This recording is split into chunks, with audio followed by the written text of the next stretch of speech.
Fala galera, no vídeo anterior eu fiz um react sobre navios negreiros, né? Toda a crueldade envolvendo isso.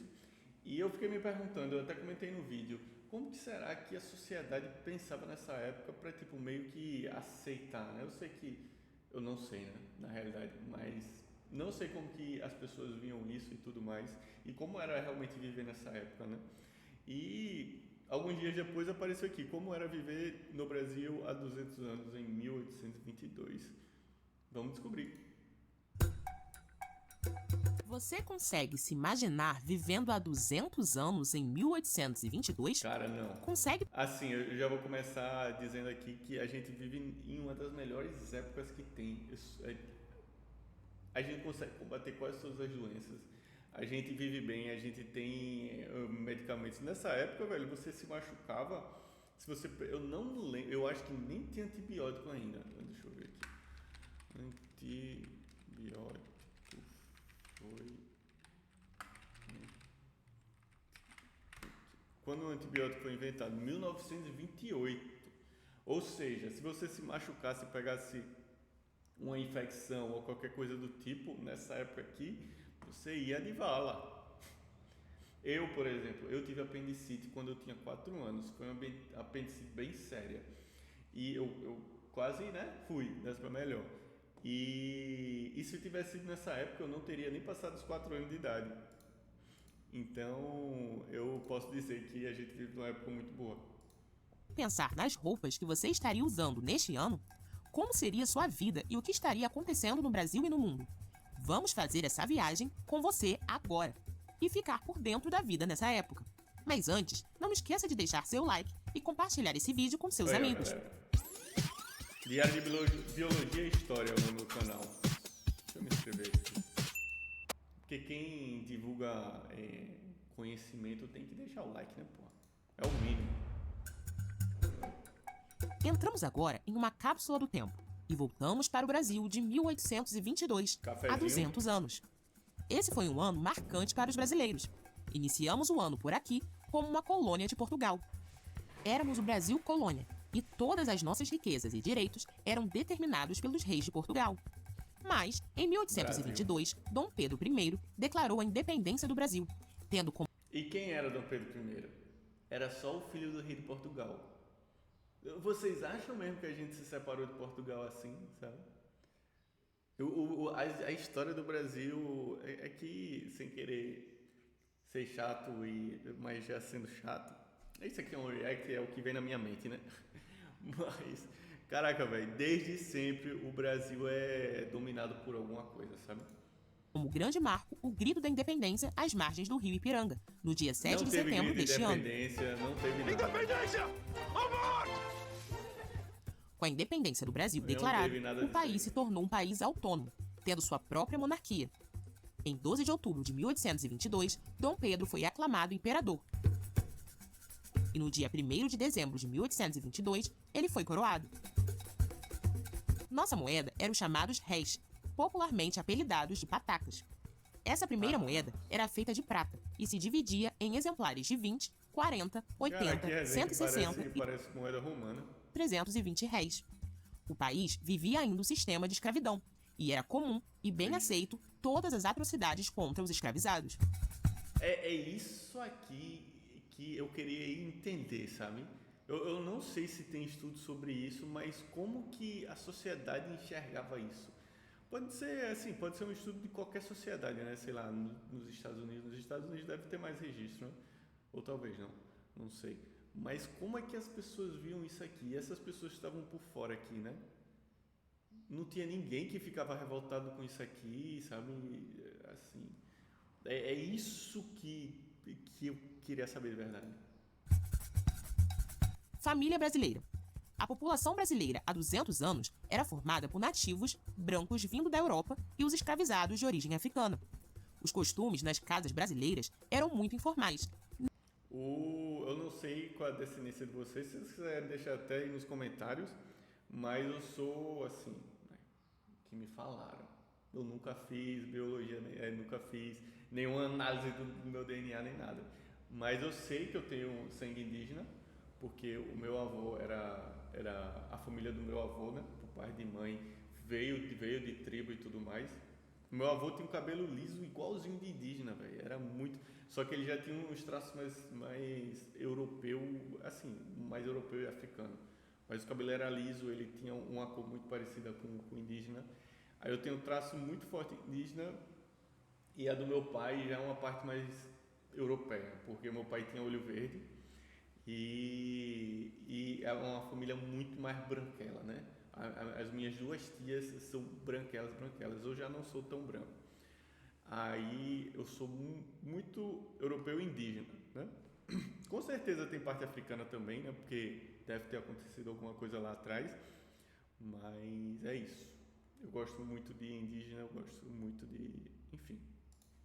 Nem um pouco parecidas com a rigidez europeia. Era normal as damas sentarem no chão com suas escravas, para fazerem bordados e penteados. Era comum que ficassem nuas, seminuas ou em trajes muito simples em casa.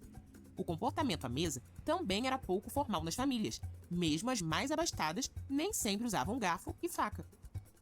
Os mais humildes usavam apenas as mãos e, no máximo, colheres para as refeições.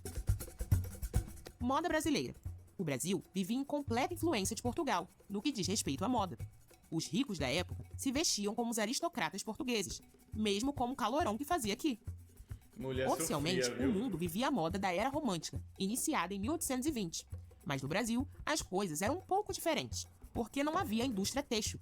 E então não havia moda, a não ser pelos ricos que traziam tecido finos da Europa. Não havia loja de roupas, e muito menos uma moda a seguir. As roupas passavam de geração em geração. Todo tecido e peças de roupas viajavam da Inglaterra até o Brasil. E as revistas de moda chegavam com muitos meses de atraso. Deixa eu Por ver, isso, assim, galera, deixa eu perguntar uma coisa aqui. Vida média de um brasileiro nos anos 1800. Em 1800, no Brasil colônia, a população vivia, em média, 25 anos, que se estendeu até o Brasil Imperial em 1822. Ok, essa é 1822 que ela está falando lá e depois. E o final dessa cerca de 27 anos, até a proclamação da República em 1800. Galera, não era uma época fácil. Agora, esses 25 anos médios aqui, eu não sei se colocou a população escrava, né, da época, porque com certeza vivia muito menos, né? Enfim, por causa de tudo que a gente já sabe. Eu não sei se eram só as pessoas livres, né? Ou era a população como um todo, né? Não sei se escravo na época era considerado população também, mas enfim. Mesmo assim, 25 anos. Só uma viagem. Eu sei que eu estou fugindo muito aqui do tema, mas enfim. Quanto tempo durava uma viagem de Portugal ao Brasil?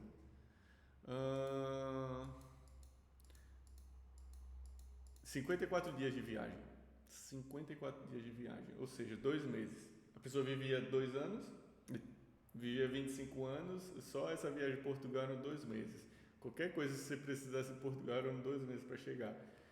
Era tempos diferentes, bem diferentes. Por isso que, velho, não tinha depressão, não tinha ansiedade nessa época, porque eu não tinha nem tempo para pensar nessas coisas, sabe? Muito doido, né? Muito doido. E muita gente falando, aquela época, não sei o que, sabe? Enfim. Vamos voltar para o videozinho aqui. Esse aqui é outro videozinho aqui que eu tô postando. As costureiras consultavam essas revistas ultrapassadas e confeccionavam roupas fora da moda aos olhos dos europeus. Em 1822, a moda masculina e a moda feminina ainda tinha traços da moda napoleônica. As mulheres saíam às ruas com vestidos em tecidos leves e cobertas com capas ou mantilhas negras. Caraca. As mulheres daqui não... Eu sou nordestino e eu morei muito tempo em Recife e Maceió. E muito disso aqui é Recife e Maceió, né? Principalmente essas casas de engenho e tudo mais, é nessa região do Nordeste. E, cara, é muito quente, velho. É muito quente. não usavam espartilhos. Então, a moda romântica era um vestidinho solto, sem se preocupar com a cintura marcada. Por cima dos vestidos, jogavam mantilhas escuras, mesmo com todo o calor que temos por aqui. Para irem à igreja, por exemplo, usavam véus escuros sobre a cabeça. A moda masculina seguia absolutamente a Europa. Calça de tecido claro, com cós alto, camisa com gola ereta muito engomada e colete. Os casacos eram usados em situações formais. Fora isso, Assim, outra dúvida aqui que eu tenho, porque quem sua muito e tem tendência a ter suvaqueira, né? Com isso aqui, velho, essas roupas iam feder tanto, mais tanto, porque, velho, a pessoa ia transpirar que nem um porco aqui dentro. Eu não sei se tinha desodorante, eu não sei quando que foi inventado desodorante. Quando foi inventado desodorante?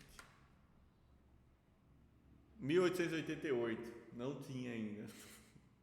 Talvez tivesse alguma coisa que passasse nessa região, né? Alguma planta, algo do tipo que eu não sei. Mas, caraca, devia feder bastante. era impossível seguir a moda europeia, por causa do calor. Educação no Brasil. Em 1822, ainda éramos uma colônia, e Portugal não permitia que a colônia se desenvolvesse intelectualmente.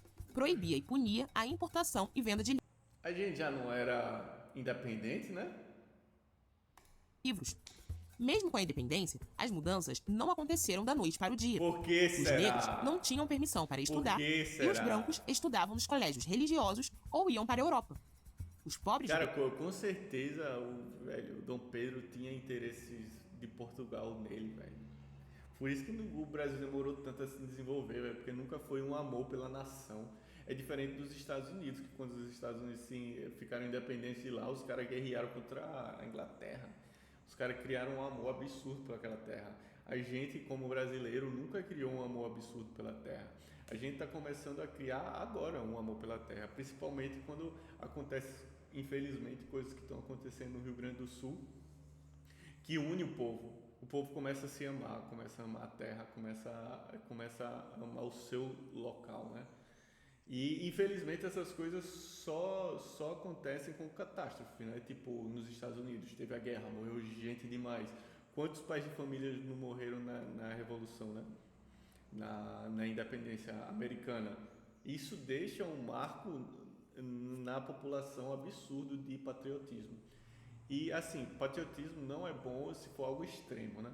Mas patriotismo é muito importante para amar a terra e querer cuidar da terra, né? É tipo o patriotismo chinês. Vamos entrar em um tópico aqui. Eu estou fugindo um pouco do tópico, mas só queria comentar isso.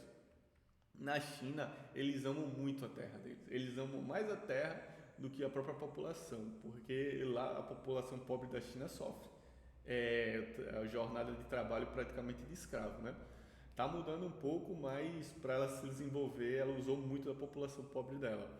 E agora, se você for na China, a infraestrutura da China é surreal. Todo o dinheiro que eles conseguiram, eles reinvestem na China.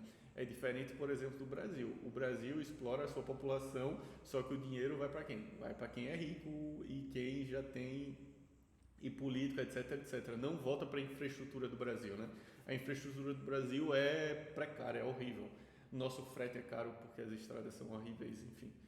E isso eu não estou falando de uma classe de políticos específica, né? Eu estou falando todos os políticos, né? Porque todos os políticos são comandados por quem tem dinheiro mesmo no país. E quem tem mesmo dinheiro no país é quem manda, pô.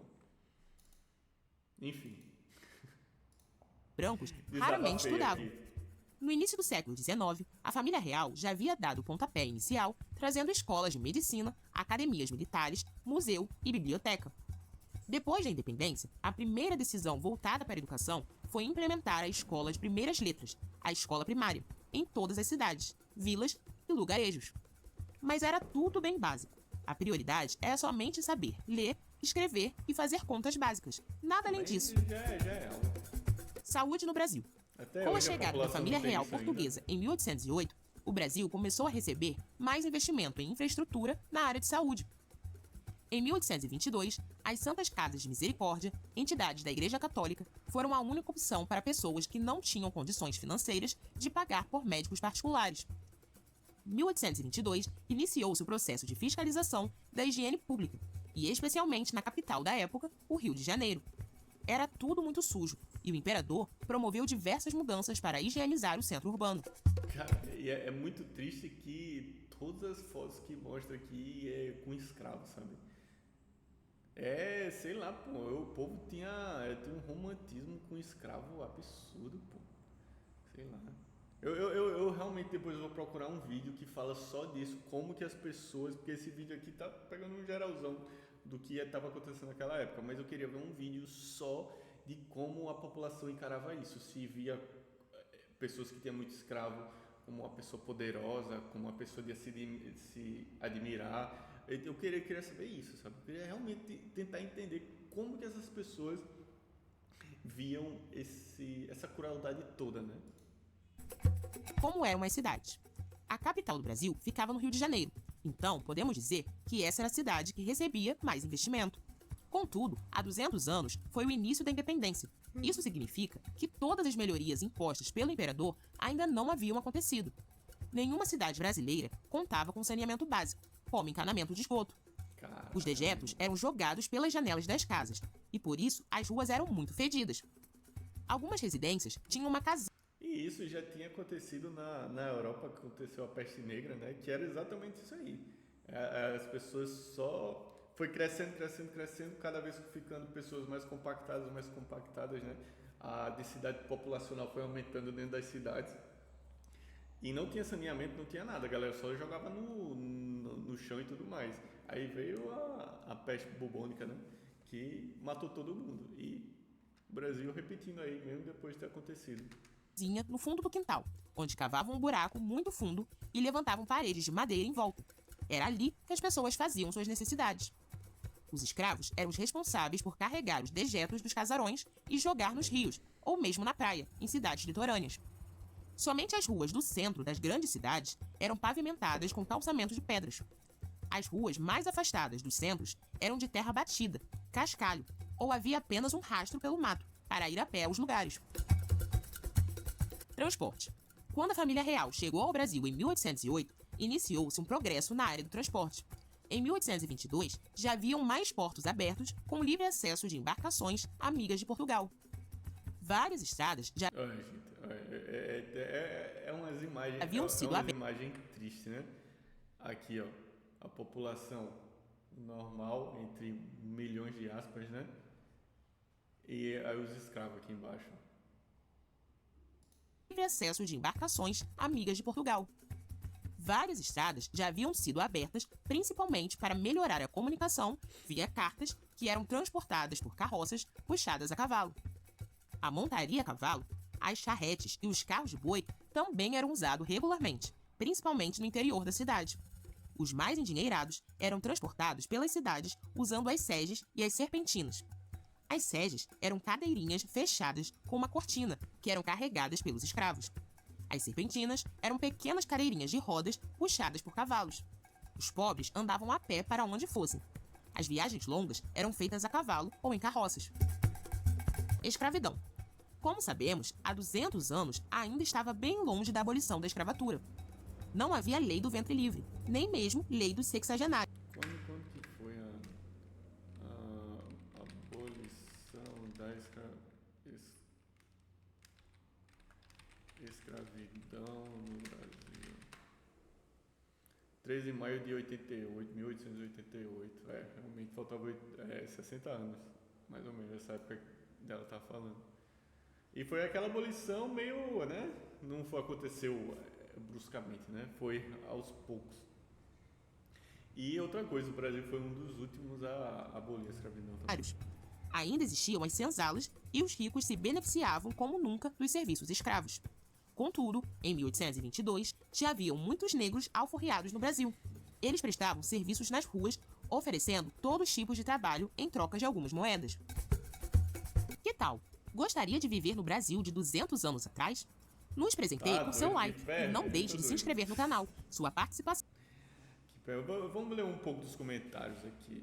Antes, estou com 71 anos de idade e fui conhecer o fogão a gás, tinha 18 anos, isso em 1970, quando saí da roça e fui tentar a vida em São Paulo. Caraca.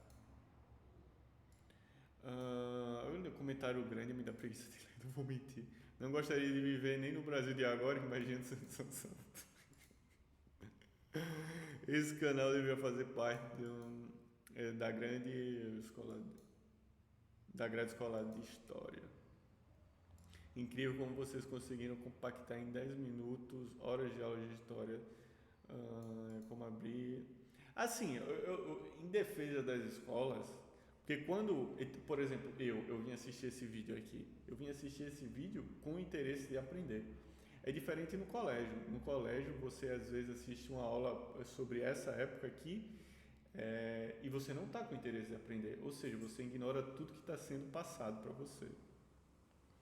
Né? Quando você está com interesse de aprender, tudo fica mais interessante. Essa época aqui eu não gostava de história do Brasil quando eu era adolescente, né? Eu nunca fui fã de história do Brasil, mas eu fui ficando mais velho e eu fui querendo aprender mais sobre o Brasil. Enfim, galera, esse foi o vídeo, já ficou extremamente longo. Um vídeo de 10 minutos, eu consegui fazer 20 minutos de vídeo aqui. E tamo junto, se gostou aí, deixa o like e tamo together.